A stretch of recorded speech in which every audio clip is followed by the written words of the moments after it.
Hello students, this is RP Singh. Welcome to this channel learn maths with RP Singh. आज इस video में directorate of education के द्वारा provide कराई गई क्लास 8 मैथमेटिक्स की वर्कशीट नंबर 13 लेते हैं। इसका टॉपिक है linear equation in one variable. यहाँ पर महिमा एंड श्वेता का कन्वर्सेशन है, इनकी बातचीत है। Mahima asked Shweta her age. Shweta told her that her age and age of her brother are two consecutive even numbers and whose sum is 30. Now you can guess how old I am. महिमा ने श्वेता की as पूछी। श्वेता ने कहा कि उसकी as तथा उसके भाई की एज दो कॉन्जिक्यूटिव इवन नंबर हैं तथा उनका सम 30 है। तो क्या तुम मेरी एज गैस कर सकती हो? तो महिमा ने गैस किया कि दो नंबर्स का सम 30, तो 10 + 20 30 हो सकता है, लेकिन 10 एंड 20 दोनों कॉन्जिक्यूटिव इवन नंबर्स नहीं हैं। इसी प्रकार से अगर 18 एंड 12 लें तो ये दोनों भी कॉन्जिक्यूटिव इवन नंबर्स नहीं हैं। कैलकुलेशन डन बाय महिमा। अब महिमा ने कैलकुलेशन की। ये कैलकुलेशन टीचर के बताए मेथड से की गई है। Calculation by teachers method. तो महिमा ने श्वेता की एज ले ली 2x। Let the age of Shweta is equal to 2x। 2x इसलिए लिया है कि श्वेता की एज एक इवन नंबर है, तो x कोई भी नंबर आए 2 से मल्टीप्लाई करेंगे तो वह इवन नंबर बन जाएगा।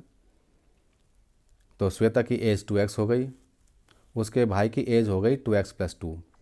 क्योंकि कॉन्जिक्यूटिव इवन नंबर हैं तो नेक्स्ट जो इवन नंबर आएगा पिछले वाले नंबर में 2 ऐड करके आएगा, तो वह नंबर 2x है। 2x में 2 ऐड करके नेक्स्ट नंबर आ जाएगा।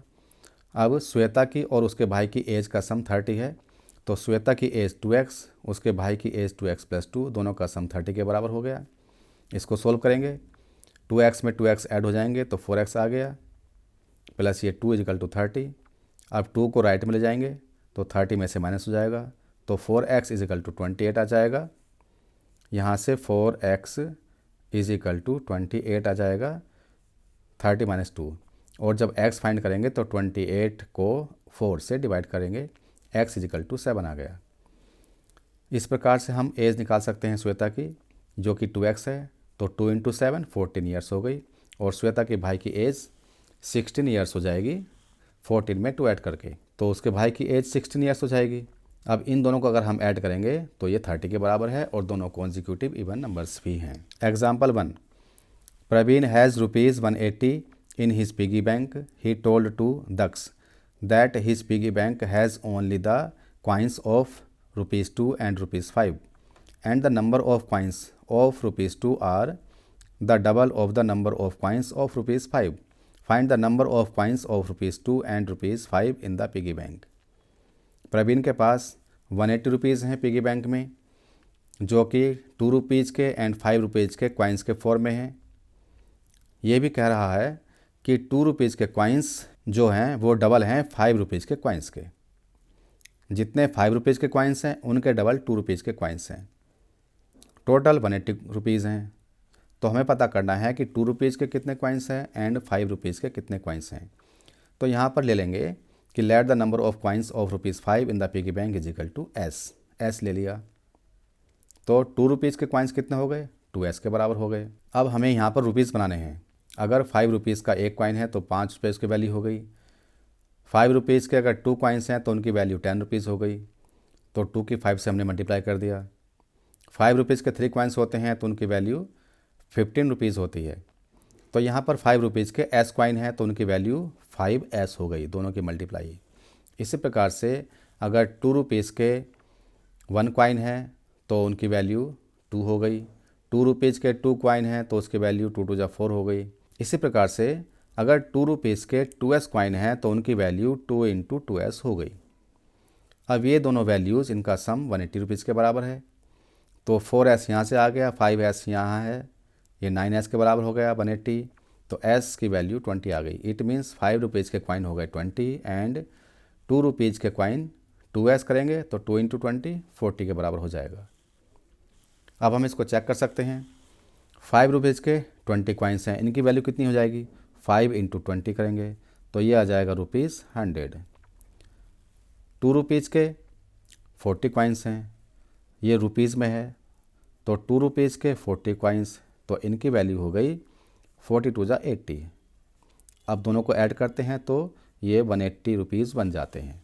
तो इस तरह से हमने इसको चेक भी कर लिया है। Let's solve these questions. Question number 1, Veena took an objective type examination in which there are 50 questions.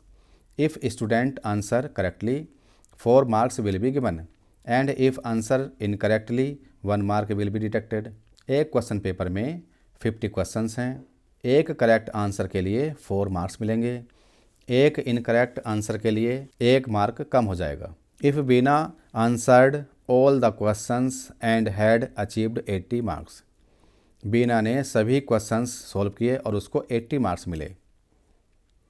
तो ये पता करना है कि बीना ने कितने क्वेश्चंस सही किए और कितने क्वेश्चंस गलत किए, या कितने क्वेश्चंस का आंसर सही लिखा और कितने क्वेश्चंस का आंसर गलत लिखा।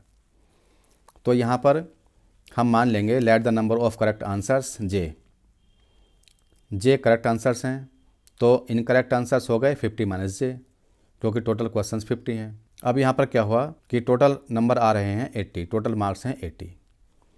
अगर एक आंसर सही है तो उसके मार्क्स हो गए 4, 2 आंसर सही हैं तो उसके मार्क्स 2 इंटू 4 8 हो गए, 3 आंसर सही हैं तो 3 इंटू 4 12 हो जाएंगे।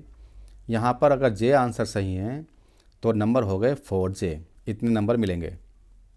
अब एक इनकरेक्ट आंसर का 1 नंबर कम हो रहा है, तो 50 माइनस जे इनकरेक्ट आंसर हैं, तो इनके 1 इंटू 50 माइनस जे ये नंबर, ये मार्क्स डिटेक्ट होंगे। एक आंसर गलत है, 1 नंबर घटा, 2 आंसर गलत हैं, 2 नंबर घटे, 50 माइनस जे आंसर गलत हैं तो इतने नंबर घट जाएंगे। इससे इक्वेशन बनेगी 4J minus 50 minus J into 1 is equal to 80। अब इसको सोल्व करेंगे तो 4J माइनस, ये ब्रैकेट ओपन करेंगे और 1 से मल्टीप्लाई भी हो जाएगी, 50 माइनस माइनस प्लस आ जाएगा, यहाँ पर J इज इक्वल टू 80।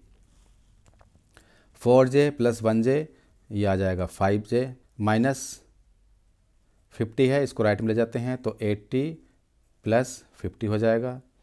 तो यहाँ पर ये 5J इज इक्वल टू 130 हो गया। J की वैल्यू फाइंड करेंगे तो ये 130 अपॉन 5 होगा। 130 को 5 से डिवाइड करेंगे, 5 2 ज़ा 10, 5 6 ज़ा 30, तो 26 आ गया। J इज इक्वल टू 26, इसका मतलब 26 आंसर सही हैं। तो कितने आंसर गलत हो गए? 50 में से माइनस करेंगे तो 24 आंसर्स गलत हो जाएंगे। अब इसको हम चेक कर सकते हैं, 26 सही क्वेश्चंस कहे हैं तो इसको कितने नंबर मिले? 26 को 4 से मल्टीप्लाई कर दिया, 104 मार्क्स मिले। अब 24 क्वेश्चंस गलत हो गए तो इनके 24 नंबर कम हो जाएंगे, तो ये बचेंगे 80। इस तरह से वीना के 80 मार्क्स आए। Question number 2, the sum of 2 consecutive numbers which was divisible by 7 are 343 then and find the both consecutive numbers। 2 consecutive numbers का सम 343 है और ये consecutive numbers 7 से डिविजिबल हैं। तो यहाँ पर अगर हम पहला नंबर लेते हैं x, तो इसका सेकंड नंबर हो जाएगा, इसका consecutive नंबर हो जाएगा x प्लस 7, क्योंकि ये नंबर 7 से डिविजिबल है। जैसे कि 14 7 से डिविजिबल है, तो इसका नेक्स्ट कॉन्जिक्यूटिव नंबर जो 7 से डिविजिबल होगा वो 14 में 7 ऐड करने के बाद आएगा और वह होगा 21। तो इसी तरह से यहाँ भी किया गया है। अब इन दोनों का सम 343 के बराबर है, तो x पहला नंबर, दूसरा number x plus 7 is equal to 343। इसको सोल्व करेंगे, x और x प्लस होके 2x हो जाएंगे, इज इक्वल टू 343 में से ये 7 माइनस में हो जाएगा क्योंकि यहाँ पर प्लस में है, तो 2x इज इक्वल टू यहाँ पर आ जाएगा 336। x इज इक्वल टू निकालेंगे तो 336 को 2 से डिवाइड कर लेंगे, डिवाइड करने पर आ जाएगा 168। x इज इक्वल टू 168, इसका मतलब फर्स्ट नंबर हो गया 168 एंड सेकंड इसका कॉन्जिक्यूटिव नंबर हो जाएगा 175। अब हम इसको वेरीफाई भी कर सकते हैं। तो फर्स्ट नंबर आया है 168, सेकंड नंबर आया है 175। अगर हम इन दोनों को प्लस करते हैं तो ये हो गया 343 और हम देख रहे हैं कि ये जो नंबर है ये 7 से डिविजिबल है। अगर 7 से डिवाइड करते हैं हम 168 को, तो 7 2 जा 14 माइनस क्या 2, यहाँ से 8 बचेगा, 7 4 जा 28, ये 7 से डिविजिबल है। और 175 भी 7 से डिविजिबल है। 7 2 जा 14 माइनस क्या, यहाँ से 3 बचेगा, यहाँ से 5 ले लेंगे, और 7 5 जा 35। तो इस तरह से हमने इसको वेरीफाई भी कर लिया है। अब ये वीडियो पूरी हो चुकी है। अगर ये वीडियो आपको अच्छी लगी हो तो इसको लाइक करें, शेयर करें, चैनल को सब्सक्राइब करके बेल आइकन प्रेस कर लें, जिससे कि आगे आने वाली वीडियोज़ के नोटिफिकेशंस आपको मिलते रहें। Thank you, thanks for watching this video.